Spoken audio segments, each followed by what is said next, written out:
6 and 29, but he never lost heart. He lost in 33 and he lost in 38, and the 40s was mostly dark. But in 53 he married Olive, and together they ruled the land. And with Olive by his side, the queen of his heart, Deep will be the chief again. Deep is the chief, Deep is the chief, Deep will be the chief again. Everybody's happy back in 57, and nobody's happy since then. There was law in the land, order in the home, swimming in the river back then. But I know in my heart that Deep will be the chief, and a dollar with a dollar again.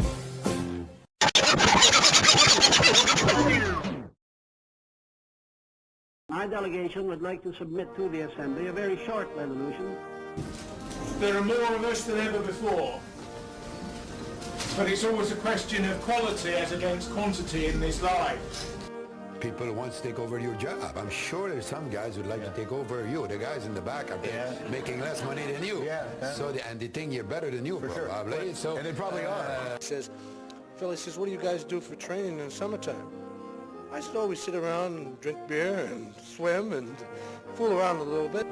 I'd like to know when and where I said that I invited Mr. Trudeau into bed with us. Hello and welcome to another edition of the Red Ensign Special. Today I'd like to speak to you on the theme of politics and promises.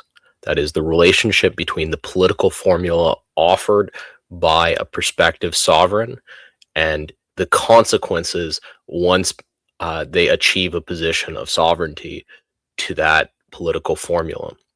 And I want to do it through the lens of the recent announcement from Rupert Lowe in launching Restore Britain as a formal national political party, an outgrowth of the movement that he has been developing for some time.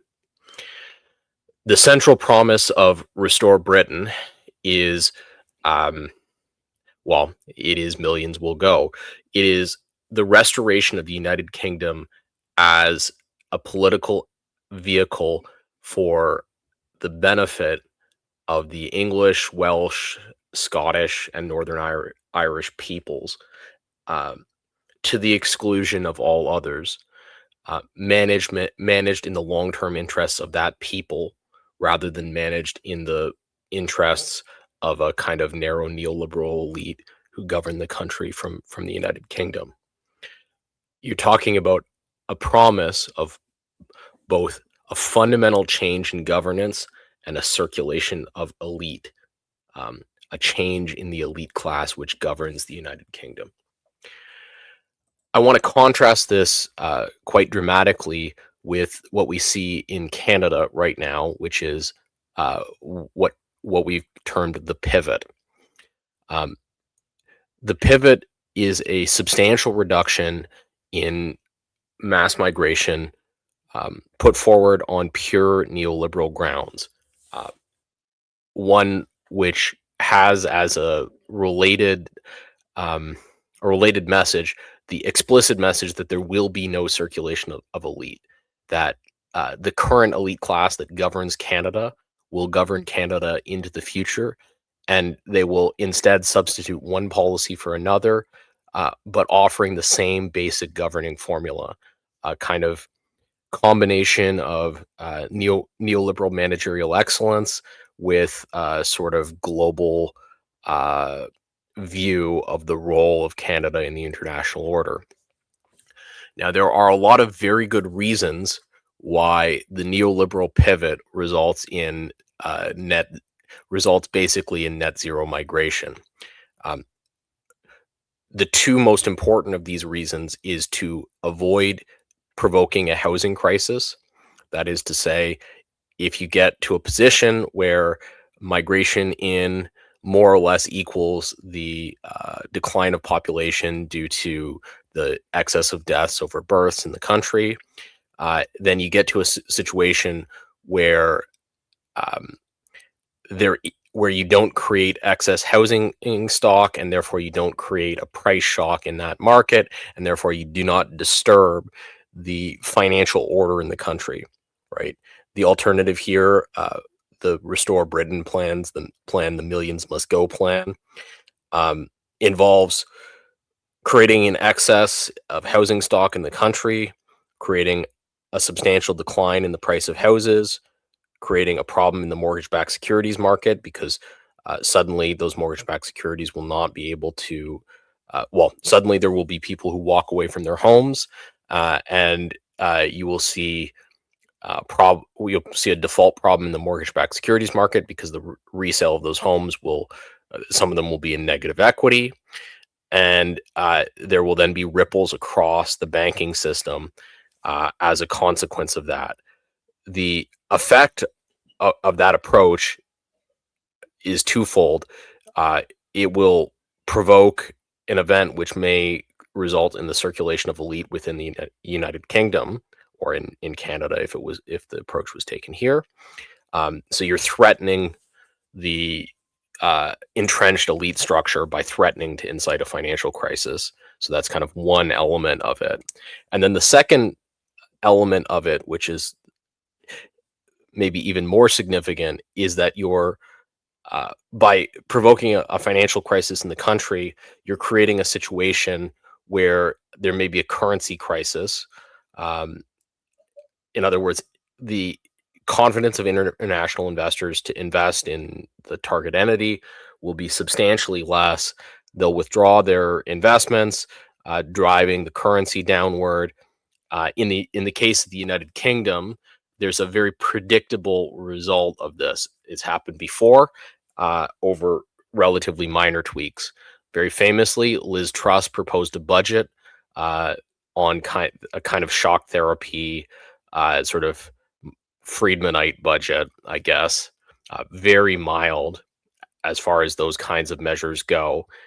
And yet, there was an immediate shock in the bond market, an immediate shock in the currency market, and very shortly, she was no longer prime minister. The mechanism for this is fairly straightforward. In the United Kingdom, they are running a very substantial financial deficit, just like we are here.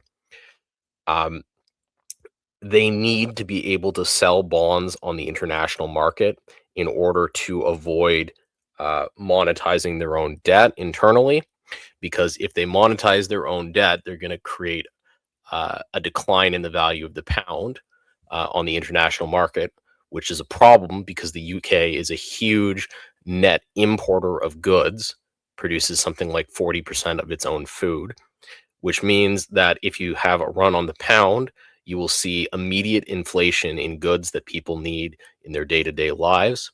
And there is a very short step between that inflation and the winter of discontent, right?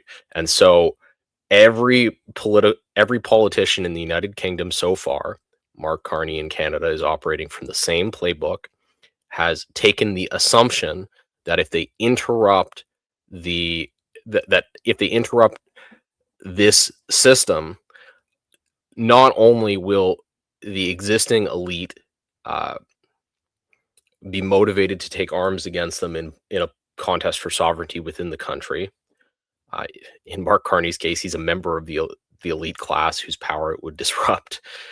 But second, they would immediately incite massive discontent in the country, because they would interrupt the material quality of life for the middle and working class, right? And so they would immediately find themselves in this political mess, which is why when you see pivots away from migration, there are always reductions in intensity rather than actual substantive inversions in policy. And you can see the connection between this. You can see how politicians who kind of instinctively would like to do this, both with regard to immigration, with regard to economic nationalism, realize that the best political way to sell this kind of change in policy is to make the case that this change in policy will make their nations richer, right? You can see this very famously in the figure of Donald Trump, who looked at the global order of trade and for a variety of reasons wanted to alter the global order of trade. And the way he attempted to sell this politically is saying that all of these trading partners of the United States are ripping the United States off, right? In other words, if we substantively alter the order of trade, you will be richer as a result in the relatively short term. Now, that's a problem because it's not really true, right? You can see this in the U.S. Since Trump took office at the beginning of 2025, wage growth in the U.S. is pretty flat because it turns out that the position that in the short-term sense of the word, the international order was ripping the U.S. off in trade is just, it's completely nonsense, right? There's no future in which rewriting the international trading relationships with the United States is going to result in the U.S. being much wealthier in the short term, particularly the U.S. middle class. It might result in the U.S. middle class being wealthier 25 or 30 years from now, but that's not what Trump promised. And that's not what Trump promised because he knows intuitively, or thinks intuitively, that that's not a good way to become elected, right? Elections aren't won or lost on what will happen 25 years from now. They're won or lost on what will happen in the next 12 to 24 months. And they're ripping us off as a slogan that sells. The nation is slowly hollowing out is not a slogan that sells, right? If you want to be elected, you promise people free stuff. You don't promise people a long-term strategy that will be marginally better than the alternative. And that false promise is a big part of why there is a common trend to presidential approval ratings, a common trend to prime minister approval ratings in the modern era. You can see whether it's Barack Obama, whether it's Trump 1, whether it's Joe Biden, even George Bush to some extent. Bush the younger experienced this up until 9/11 happened, where as soon as political promises are forced to become substantive policy, the figure becomes less popular, right? And that changes by decree depending on what's going on in the country. There's all kinds of other factors, but broadly speaking, it is much easier to make the promise they're ripping us off than it is to live up to that promise. And so because it's hard to live up to that promise, you get into this position where these political figures are seen to have failed in their own terms, and so become less popular the more that their policy goes from promises to reality.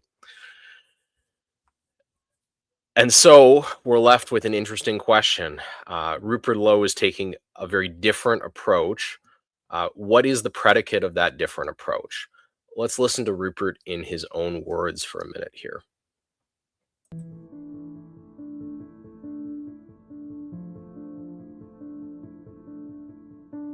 I have chosen to speak to you today from the farm because places like this represent what proper Britain is about.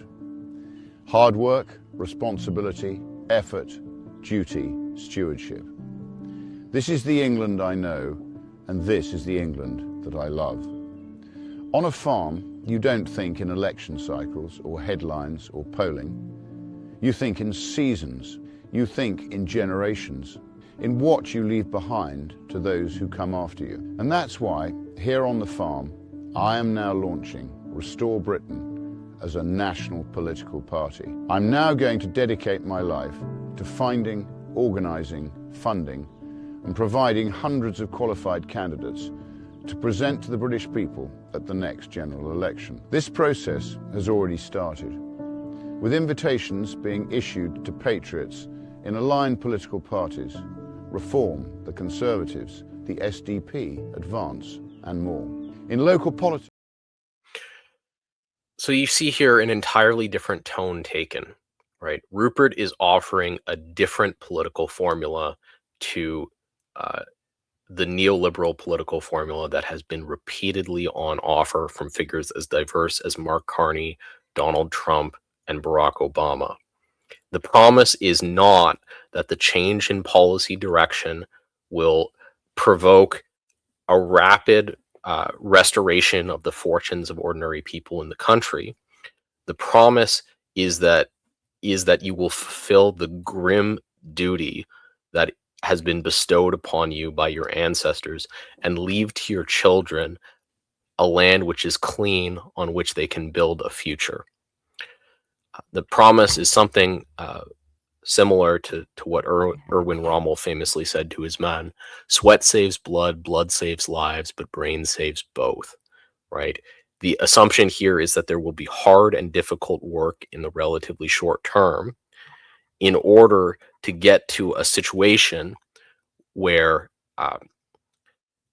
at some point in the future, there will be a Britain worth respecting again. If we go back to our Liz Truss trap, the assumption here is that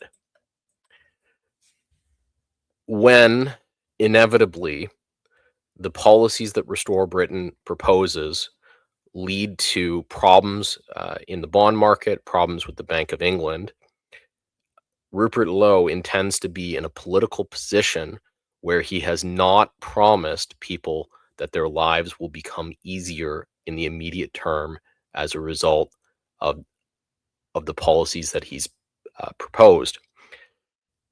He is anticipating this moment of confrontation and anticipating telling his people that you're going to eat oats and corned beef, but you're going to get deportations and you're going to get fundamental restructure in the power structure of the nation.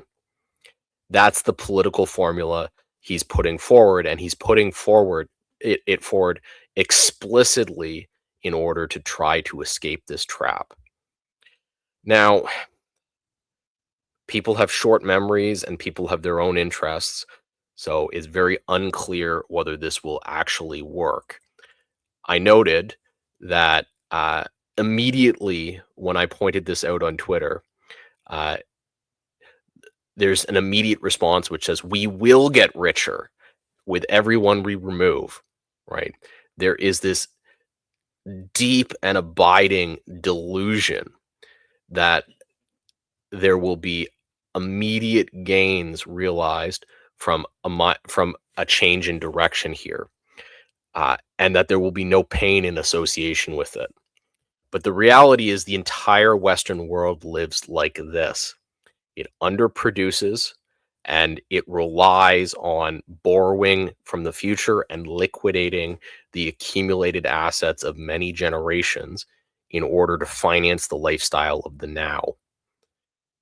That state of affairs is going to come to an end, and it's either going to come into an end because somebody like Rupert Lowe convinces the nation that they should end it, or because the hard edges of reality begin to bite in Western nations and end it by the material force of contact with reality. Both are possible futures. Both will be difficult, but one is very obviously preferable to another. Thank you for your time and attention. I hope you learned something, and I hope that we can find it within ourselves to build a better future for our children. Canada originally was put together by two groups of people who didn't have much in common but didn't want to be American. The line just popped into my head. A bunch of the boys was a-whooping it up. And there I got my start. We have had a flag. Flags can be changed. But flags cannot be imposed, the sacred symbols of a people's hopes and aspirations, by the simple, capricious, personal choice of a Prime Minister of Canada. I have watched this country for half of my life from abroad, and we have turned complacency into just that, a national sport.